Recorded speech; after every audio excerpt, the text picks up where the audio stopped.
Hi, I'm Rachel Bevilacqua with Sanare Today, and we're on week 8 of our 8-week series. Today is pretty much a wrap-up of all the things we've been discussing over the last seven and a half weeks or so.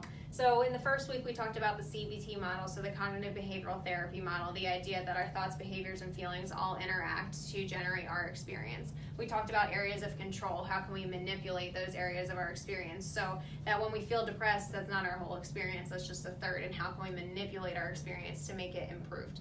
We talked about brain functioning, how it does change over time with chronic depression and chronic stress. So what we talked about with regard to behaviors and how to respond to the things that we do have control over is actually altering how our brain functions.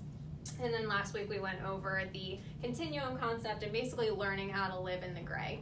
After these seven and a half weeks up until this point, an ideal place to expect yourself to be would be to have an increased awareness around things that are outside of your control and those that are in your control. I would love to hear that you are at a place where you know how to respond to things that are out of your control and uncomfortable and not feel so stuck as often.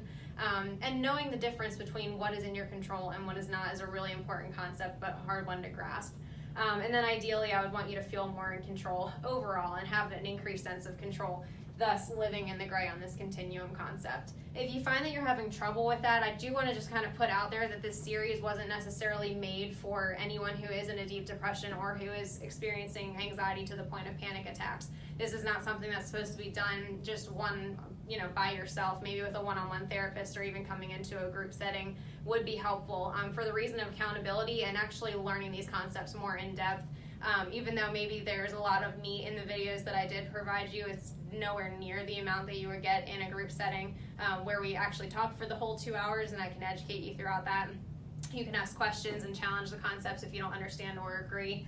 So it is something to consider if you guys feel like I maybe didn't put enough out there or you need some more help with that. Sanare does offer the intensive outpatient program, as we discussed earlier, which can help you identify where you're getting stuck and maybe help you reinforce these concepts and practice them with accountability. So if you guys have any questions, feel free to just leave a note or give us a call if you'd like to schedule an appointment today. And let me know if there's any other series you would appreciate. Have a good one.